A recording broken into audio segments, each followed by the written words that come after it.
All right. Today is December 4th. It is 10:20 a.m. We're in the library at Fitchburg State University, and I'm with Mayor Stephen DiNatale, and we're going to be doing an oral history interview for the Sogni d'Oro collection. Mr. Mayor, can we start? Would you say and spell your complete name and tell me your birth date? Stephen Louis DiNatale. Stephen, Stephen. Louis, Louis. DiNatale, DI, capital Natale. And my date of birth is May 19th, 1952. All right, thank you. So, where did you grow up? I grew up in the city of Leominster, In which neighborhood? Lincoln Terrace. Lincoln Terrace. That's the Italian American neighborhood. It certainly was back then. Yeah. Yeah. Have you lived anywhere else in your life? Well, if you consider Fitchburg, obviously, I mean, Yeah. but all my life, But basically, your whole childhood was. childhood was on Lincoln Terrace in Leominster. Right. Yeah, yeah. And who lived in your house? That was my. It was the quintessential extended family. My mother and father, mother and dad, my brother John, and my grandmother and grandfather, Louis and Angelina. Okay, so full house. Full house. Right. And upstairs was my aunt and her three daughters and her husband. Okay. Yeah. So who from your family came from Italy? And do you know where they came from? Yeah, my grandparents, my mother's mother and dad came from a little town called Pretare in the Apennine Mountains in the province of Ascoli, Ascoli Piceno. Mm. My father's mom and dad came from a little town in Sicily, Pietrapezzia, and my both parents born in this country, but growing up certainly fluent in the dialect that they were taught, and both Sicilian and Marchegian from the province of La Marche. Yeah. Right. Growing up, could you hear the difference in those two languages, Oh. Marchigiano and Siciliano? Distinctly, Yeah. big difference. Yeah. But just the words themselves are different, but and you know the inflections, the actual language itself. There's differences, and yeah, a lot of the words are different. Yeah, I mean that's about as far in the north-south spectrum of Italy as can be. Can be, At yeah, right, opposite ends of the spectrum. Yeah, they were pretty far, almost pretty far north, and my mother's parents. Yeah. And then you've got Sicily. Yeah. South. Yeah. You know. Did you notice any other regional differences, like differences in the food, or maybe different celebrations, traditions? Yeah, we did. We grew up, my brother and I both, enjoying the Catholic feast days, the big feast events that happened in Leominster at the Saladini Hall, which was the back in those days. It was more than just a social club. It really was an enclave for people who came from the same area in Italy, spoke the same language. Back in my younger days, the city of Leominster had, God, I want to say 4 or 5 different Italian organizations. Yeah. The Forger Club, Colombo Hall, Saladini. There were a couple of others that I'm missing. Corfinio Club. There you go. Yeah. So they did. They had, and again, I think it was a way to keep solidarity, keep together. Down the street, I was very young. I don't remember this, but I was told it was the neighborhood market. I mean, it was about 4 houses down from where I lived. Do you mean like an outdoor market? Well, no, it was indoors. It was a storefront. Yeah.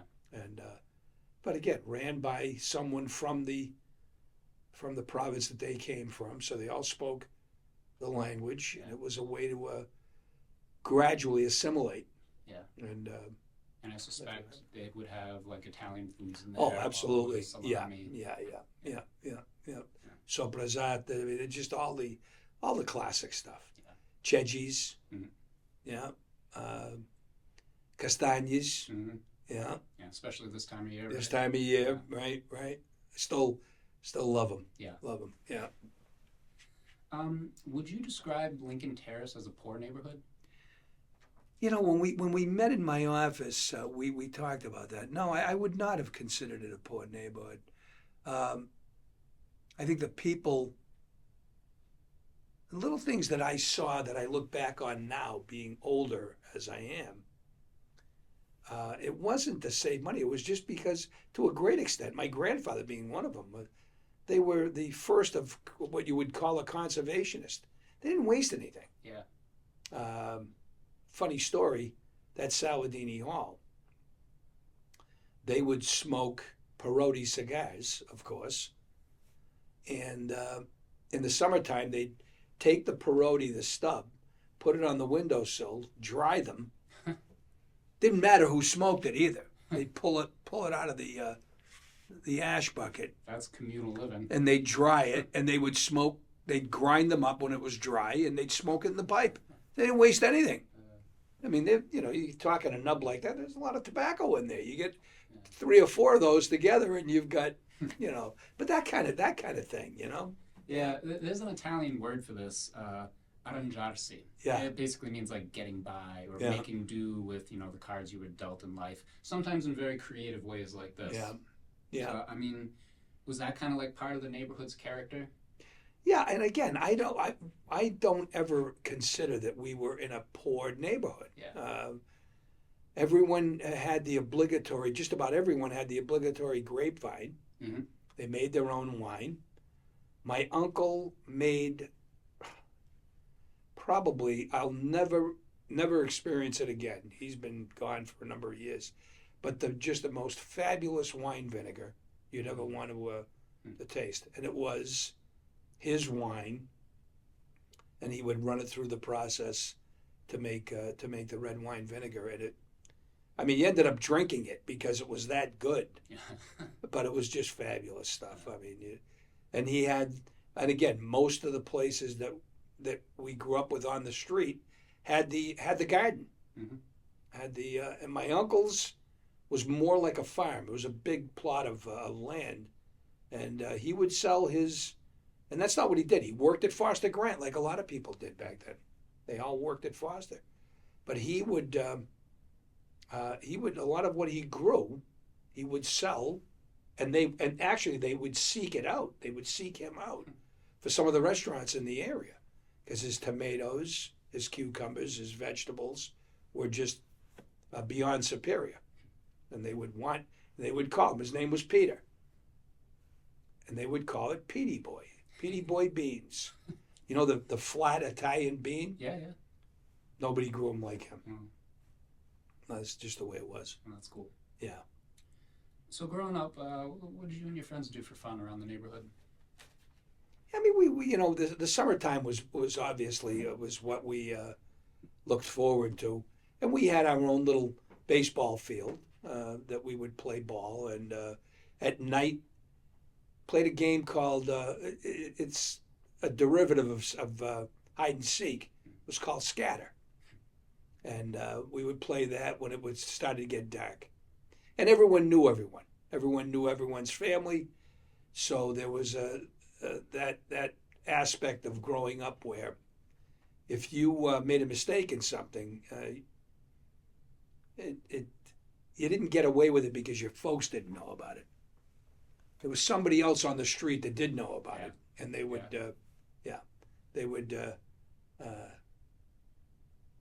they would confront you. Let's just say that, and then let your parents know. Yeah. So, I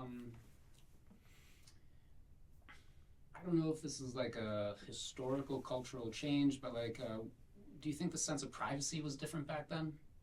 Being part of such like a tight-knit community? Yeah. You know what? I'm not even sure if we knew that that's what we were feeling. Yeah. But looking back on it, I'm 71 years old. Yeah, I mean, it was something that made you feel um, secure, safe. Mm-hmm. That, um, and again, living with your grandparents, your mom and dad, your cousins upstairs. It was a feeling of comfort as well. Mm-hmm. So it was a great upbringing. Yeah. Very fortunate to have experienced that. Yeah. So being born in 52, when would you say are kind of like the prime years of your childhood? Mid 60s? Yeah, late 50s, early 60s. Yeah. Sure. Yeah. It was a time of a lot of cultural change, hippie culture, rock and roll, and then a lot of, political controversies going on, Vietnam, civil rights. Right. Did any of that sort of take root in the neighborhood in Lincoln Terrace? Yeah, we'd be eating at the table, and the TV would be on, and that was part of the discussion. Yeah.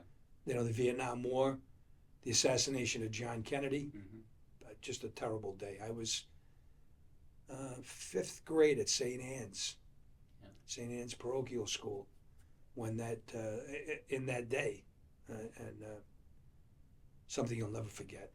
But you're right. I mean, that was a period where, God, they were dropping like flies, right? You got John Kennedy, Bobby Kennedy, Martin Luther King. I mean, it was. Yeah. Interestingly enough, I don't recall being overly concerned about it. I mean, I was certainly concerned, but I wasn't fearful. Yeah. Like, oh my God, what's happening to the world? What's happening to my country? Maybe I was too young to think that deeply into it, but it was when the president was shot and killed, it was frightening. Yeah, frightening because you just don't know. And we grew up in a time when the Russian influence, Soviet Union, was very influential in the world, and there was that competitive spirit that was going on between the U.S. and the USSR. Yeah. So and you mentioned Vietnam going on. Yeah, that was. Well, when I was that young, it was just ramping up.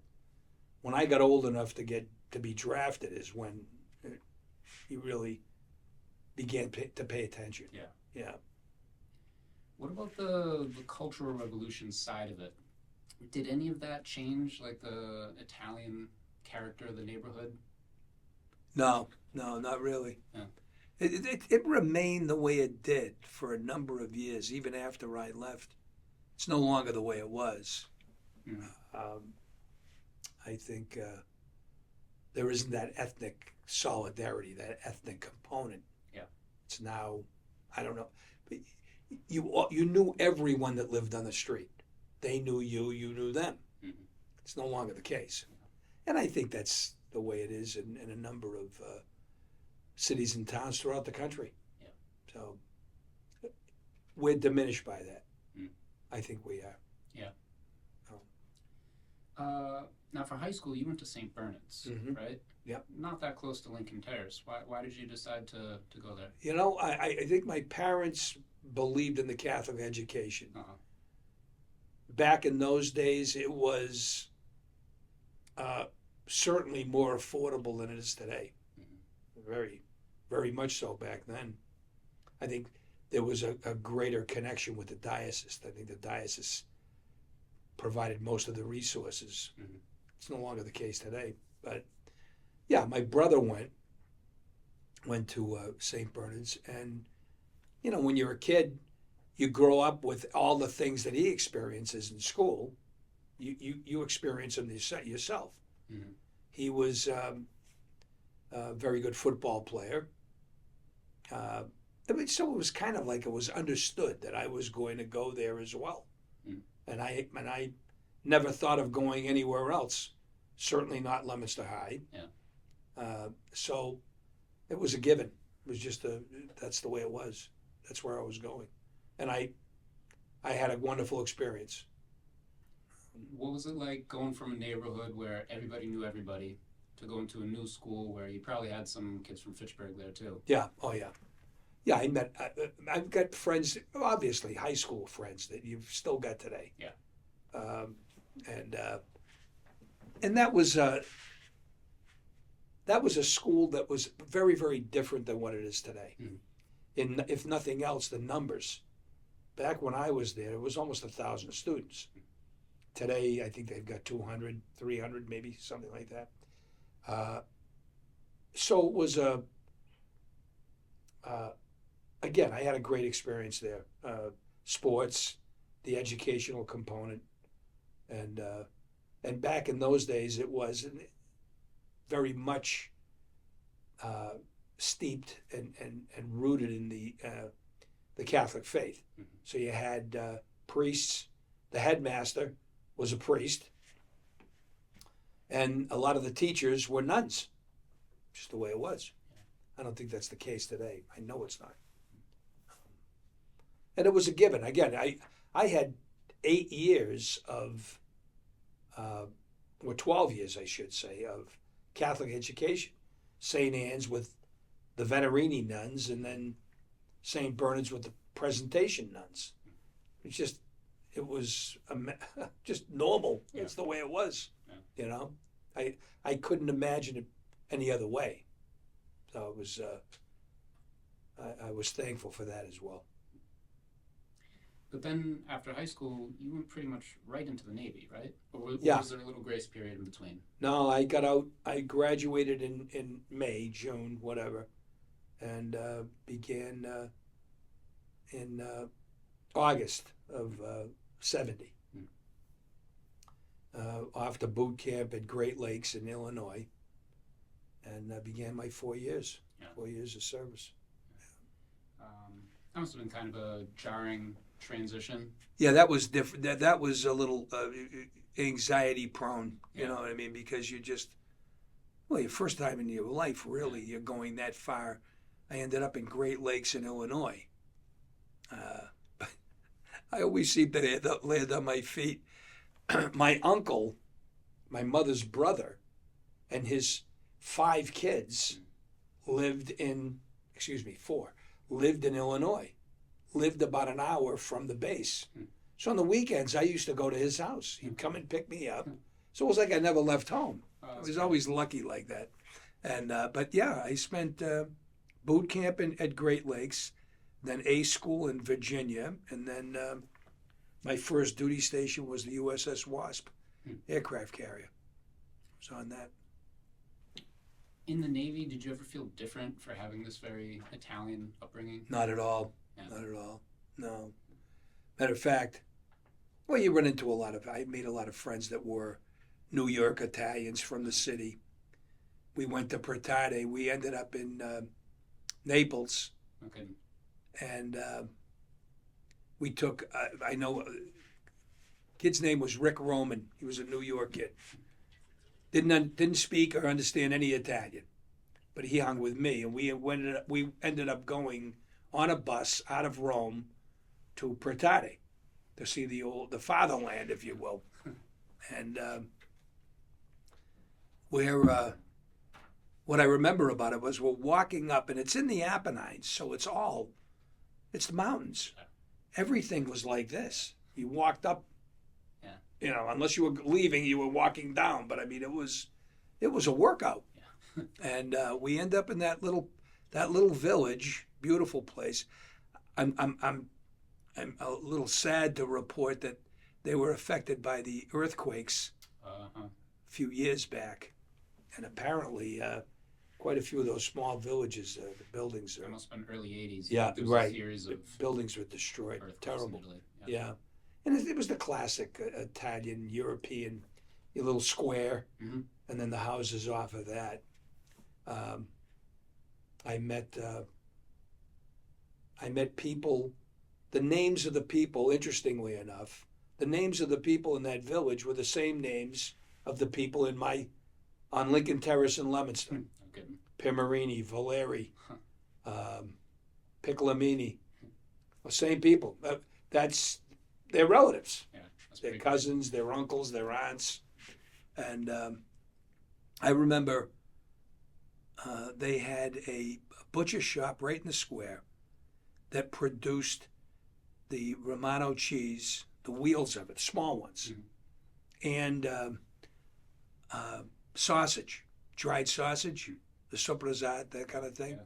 Yeah. I remember bringing back to the ship 4 or 5 wheels of the cheese and the sausage, and it was about a 14-day trip across the Atlantic to go back to the U.S. And I was a radarman, so at night you would you run a midnight to 7 watch. You get bored, you get hungry. I made the mistake of saying, you know what, I'm going to go break out one of those salamis and one of the cheeses. Well, that was the end of that.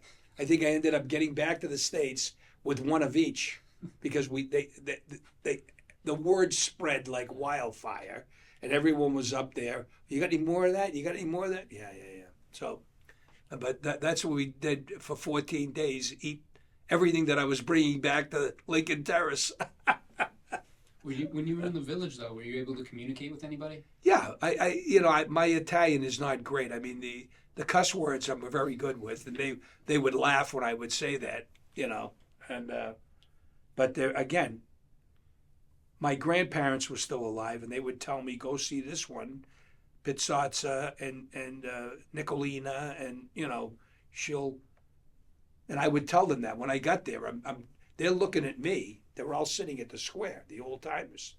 They see me walking up, and it was in the 70s. Yeah. You could get away with a little bit longer hair, but I had bib overalls on. I'm with this guy Roman, and I understand what they're saying. You always understand the language better than you speak it, but they're saying, "Who the hell is this guy? Who are these guys?" Right? And I start to tell them who I am, and they look at each, and then they clicked, and that was the beginning of our week, or what was it, a week? I think it was a week we stayed there. Yeah, it was great. Cool. Yeah, great. It was fun. Did you travel anywhere else exciting or notable while you were in the Navy? A Mediterranean cruise, Spain. I was in Malaga, Torremolinos, beautiful. I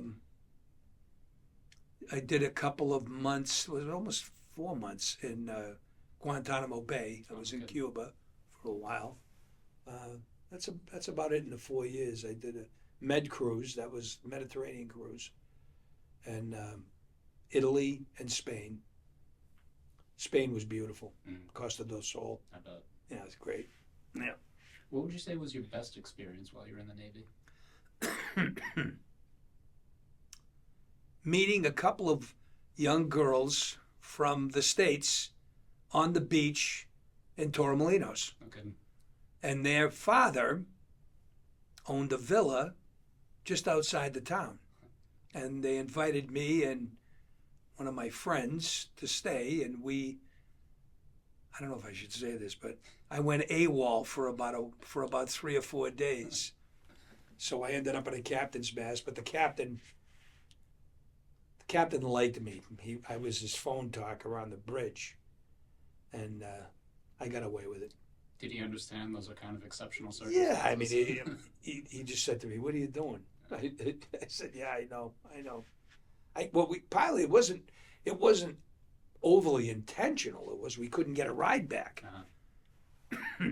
and we were stuck where we were. But we didn't go out of our way to find alternate transportation. So you saw some pretty cool stuff when you were in the Navy. When you got out, I mean, were you itching to get back home? Yeah, I was. My ship, again, very, very, I guess some could say fortunate, maybe some would say not fortunate. I ended up in Rhode Island, Quonset Point, Newport. Lived in an apartment with 3 other sailors in Newport. It was a different time then. That was the, I can't remember what number fleet it was, but we took up most of the town of Newport. Mm-hmm. No longer the case now. They moved it out a number of years back. But, I mean, the harbor was full of Navy ships. Mm. It's not the case anymore. But it was, I had a great time. I would recommend that to a number of people. I mean, if you're not sure what you want to do, yeah, join the service. Not bad. Yeah. So then when you got home, what was the next step for you? I always knew that when I got out, I was going to be going to college. I didn't know what I was going to major in, although I ended up majoring in sociology. I ended up at St. Joe's College in Windham, Maine, and couldn't afford it. So I was gone after the first semester. I had to get out of there. Came back home, started my time at Fitchburg State in January of '71. Graduated in '75, but I was a sociology major here at the college. It was a college then, not a university. Why sociology? Did you have a specific career path? Yeah, I thought of working. I wasn't even sure what sociology would open the door for me, but I thought about the political component, if you will, which I ended up consuming a lot of my life. But that was it, and I just enjoyed learning about the social component of communities, cities, towns, the governments, that kind of thing. Now, you got married while you were still working on your degree, right? Yeah, I did. You met your wife while you were studying here? Yeah, I met her here. Yeah, actually, yeah. She was a education major. She's got her master's, undergraduate master's in education. She taught for 36 years, public school in Townsend, Pepperell and Townsend, and she's been retired for about 10 years now. So then, once you graduated, you started with the Department of Corrections, right? Yeah, I got a job with the DOC. Worked at a pre-release center in Lancaster. Enjoyed the heck out of that. That was a great time in my life. Yeah. Well, what was great about the job? And believe it or not, you think you're crazy when I say this, but the inmates. Yeah. And these were inmates that were approaching release, and that's what it was. It was a pre-release facility. That made it. I thought that made it interesting. Were they like approaching release with sort of like a new perspective on life? Yeah, well, that was part of what our goal was as a facility was to get them prepared to enter the community, whether it be housing, jobs, that kind of thing. Mm-hmm. So we did a great deal of what we did was prepare them for that eventuality, the time they're getting out. They were within a year of release, and it's a program that I think DOC still has, but it's kind of an abbreviated version now, not quite as prolific as it was back then. They had a number of facilities. Now I think there's one or two. At one time there were 6 or 7. Wow. How long did you do that for? I don't know. I did it for a couple of years, then left and went to Wang Labs. I worked as an HR specialist at Wang Labs, computer company back then, and the bottom fell out of the computer market. I was there almost 10 years, and I reached out to some of the friends that I still had in DOC. I said, "Look, I'm going to be out of a job. You guys, you got anything?" I said, "Absolutely, come on in." And luckily, I got back to what I was doing when I left 10 years before. So, and back at Lancaster as well. Same thing, pre-release work? Pre-release work, yeah. Oh. Yeah. Weren't you also involved in creating a sex offender registry board? Yeah, I was asked to participate. The associate commissioner of corrections at the time asked me to to help out with a special project. That project was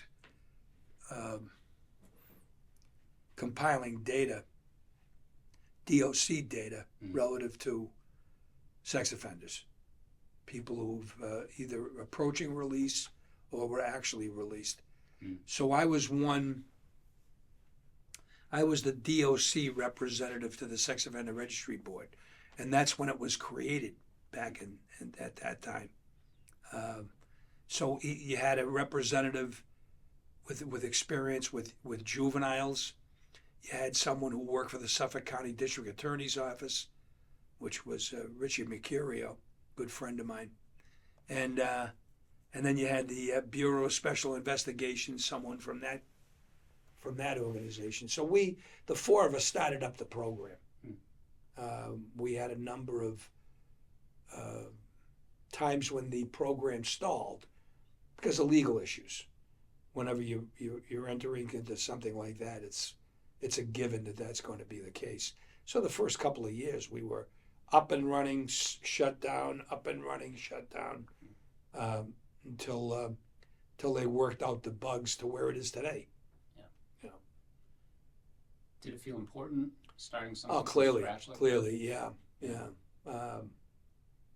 And I met some just absolutely fabulous people, terrific people that I worked for and worked with, just friends of mine from forever. That's great. Still see them once in a while. Yeah. So why did you end up leaving corrections work? Well, it's usually the money, and that's what the case was when I left to go to Wang Labs. I left the second go round when I was elected to the legislature, and that was time to go at that point. And when I was elected to the House of Representatives. Before that, though, you did a number of different things around town.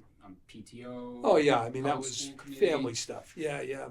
I was on the school. Because your kids were in the school system. School system, right? A PTO. I began as the PTO president because of the kids. My kids were in that school that I was the PTO president, and then the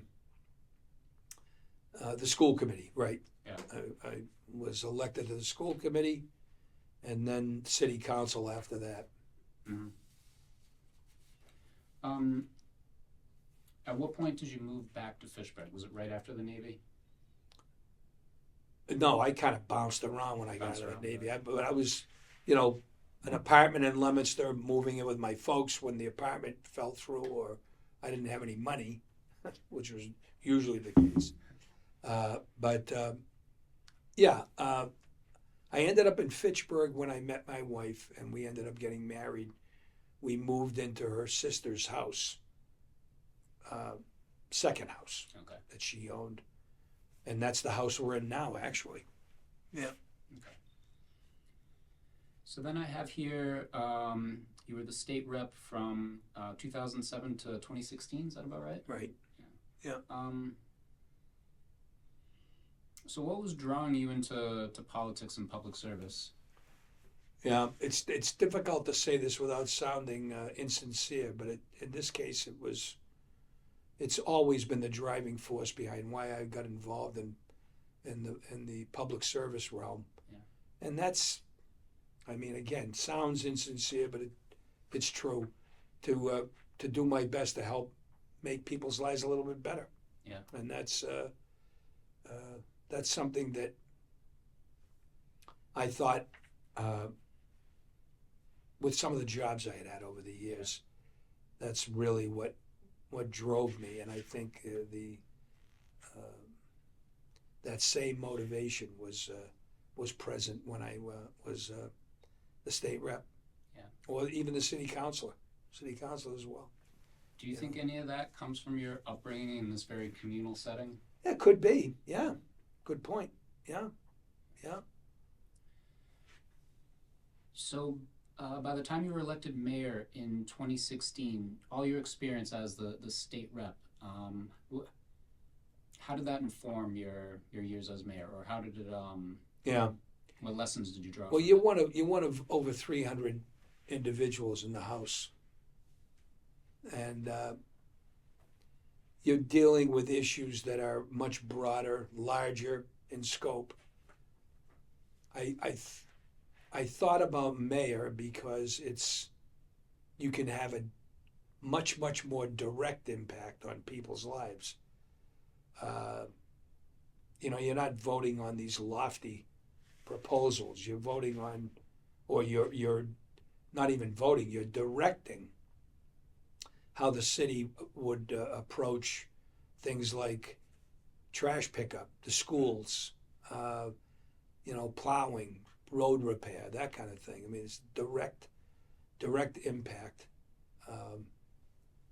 and you really can make a difference there.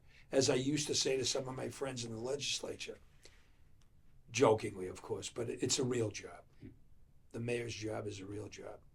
A lot to it. Did you have a vision for the city when you first got Yeah. elected? Yeah, economic development. I think that should be everyone's driving force. Yeah.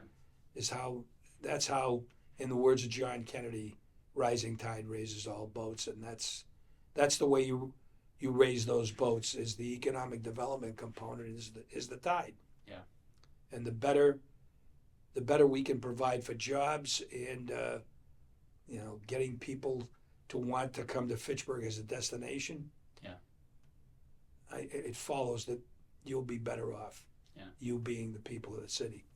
Because the city of Fitchburg had a few tough years there. Oh yeah, yeah. I remember there was a few years they were shutting the street lights off at night, certain times a week. Yeah.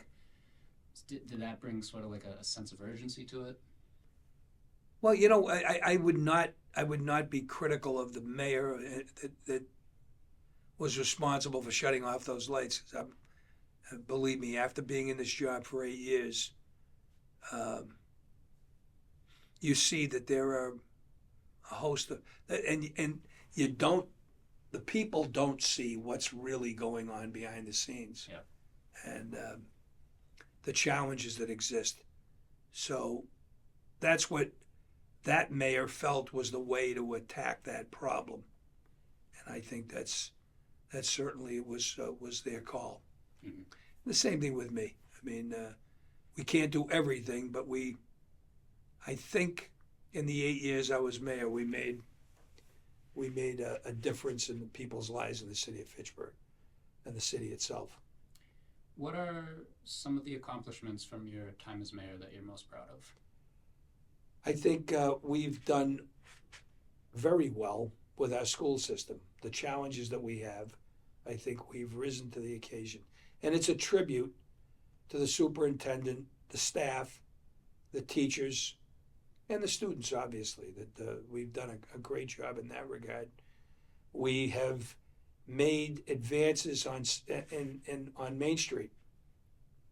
We reopened City Hall. City Hall was closed, shuttered for over 10 years. It's now 21st century state-of-the-art building that's appropriate for people's needs as a seat of government. Main Street is looking much better. There's a lot more work to be done. And the new administration coming in, I hope that they'll take that on and make those continued changes to better our situation in the city. So the old neighborhoods of Lincoln Terrace, the Patch and Fitchburg have, for the most part, lost their Italian character. Yeah. But is hanging on to Italian culture something that's still important to you? Oh, absolutely, absolutely. I'm fortunate. My grandkids, my daughter and her kids are fifth generation Italians. Same thing with my son. Yeah. His daughter and son are DiNatales, and my daughter's kids are Cardinales. So that's continuing, and that's something that we make sure we make sure that we instill in them as they're growing up. Yeah. It's important to remember that and respect it and nurture it. Yeah. And you know, a lot of it I think is just sort of a reflection of the way society has changed. You know, the tight knit neighborhood that you grew up in, it's harder and harder to have today. You know, the housing market has changed, the economy's changed. It's harder for people to spend their whole life living in a single neighborhood. Right. That's right. So how do we adapt? You know, like how can we keep Italian culture alive in these different circumstances? Well, I think the importance even more so lies with the family itself. Yeah. And making sure that in your own little corner of the world, you make sure that your kids, your grandkids know about, you know, the grapevines that existed on Lincoln Terrace. Your grandmother and grandfather. Your grandmother, how she would cook, and your grandfather, how he would tend to his garden. I've got a picture on my refrigerator of my grandfather. Looks like something out of The Godfather. Remember that final scene when he dies in the garden? Yeah. The bean plants? Yeah. Got the same kind of hat on. Oh yeah, same thing. And so my grandkids know about their what would it be? Their great grandfather. Yeah. Yeah, that's great. Any closing thoughts or remarks? No, I want to thank you for the opportunity to do this, and to have this as a